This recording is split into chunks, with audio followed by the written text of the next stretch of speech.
Obrigada. Bom, super desafio fechar, ainda mais com essa mesa que tem pessoas aqui que a gente usa os dados para compor os nossos dados. Então, eu até corrigi, eu estava com o dado do ano passado, do antigo relatório, já até fiz um risquinho aqui. Por quê? Bom, a Caia surge com a proposta de fazer dados para a gente entender o tamanho, não da bronca atual, porque para isso tinha muita gente estudando, mas o que o futuro poderia trazer e que a gente estava deixando de aproveitar. Então, eu não vou ficar aqui mencionando tudo que a gente já mencionou, na verdade, que elas principalmente trouxeram, mas eu vou trazer um dado que também muita gente falou aqui sobre o mercado medicinal já existir, e existir para poucas pessoas. E esse mercado de poucas pessoas já gira para 672 mil pacientes, 852 milhões de reais. E isso inclui o faturamento das associações, tá? E os pacientes das associações. Ou seja, um mercado que todo mundo, né, ainda está dando uma escondidinha, assim, que a gente está fingindo que não existe, está muito perto de ser um mercado bilionário. E, de novo, né, acho que eu não preciso bater na tecla, estamos deixando tudo isso praticamente para outros países. E essa é apenas uma provocação, porque então a gente está falando que tem quase 1 bilhão na mesa aí no mercado medicinal, 7,7 no mínimo, que está sendo investido anualmente para se cumprir com a lei de drogas, mas quanto que poderia, então, estar sendo gerado por um mercado regulamentado?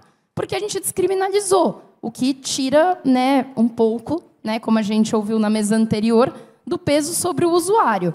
Agora, a pessoa que está vendendo, ela continua faturando, e como bem disse o André, a pessoa que está financiando, ela está ganhando muito mais e pior, ela está escondidíssima, ela está tranquilíssima, essa não sofre nenhum medo.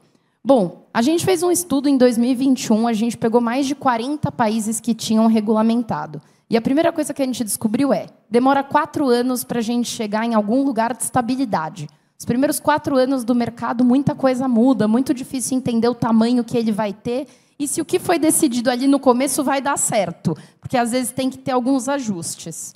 Bom, feito isso, a gente projetou para o Brasil, e aí a gente chegou num número que é o seguinte: o mercado apenas recreativo poderia girar algo em torno de 12 bilhões de reais. E esse é o número se a gente considerar uma maconha de R$5. Então, é um número assim, não vou falar que é um número baixíssimo, mas, para quem aí é usuário ou já ouviu falar disso, é um número que é uma realidade em vários lugares do país. E esse mesmo mercado de 12 bilhões, se composto aí com cânhamo industrial e uma cannabis medicinal produzida aqui no Brasil, né, com todas as coisas importantes que a mesa do medicinal trouxe, juntos poderiam girar 26,1 bilhões. Número esse que, se a gente somar com alguns números que a gente falou aqui, poderiam, então, complementar esses gastos que a gente está tendo, porque hoje a gente está só gastando e não está recebendo nada. E aí, só para deixar aqui também, afinal de contas, nem só de dinheiro a gente deveria falar, esse mercado poderia empregar 328 mil pessoas. Pessoas essas que deveriam ter direito ao emprego. Pode até ser informal, mas que hoje já trabalham. Afinal de contas, as bocas na favela empregam diversas pessoas, pessoas essas que precisam ser contempladas se a gente tangenciar uma regulamentação. E isso poderia arrecadar para o país 8 bilhões de reais ao ano em tributos. 8 bilhões esses que ficam quase encaixadinhos ali no 7,7, se a gente quiser continuar, espero que não aplicando na polícia, né? Mas em programas de educação e saúde. Eu entendo que a decisão do STF é um primeiro passo, acho que também não é um passo concreto, mas eu acho que é um passo importante, porque a gente precisava falar de regulamentação.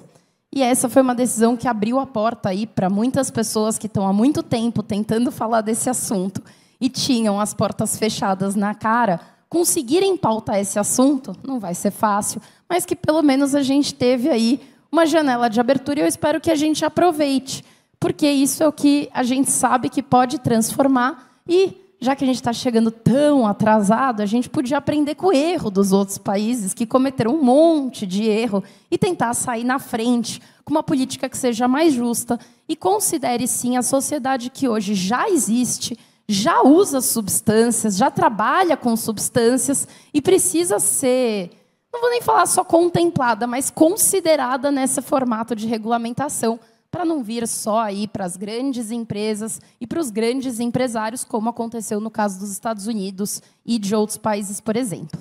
É isso. Muito obrigada.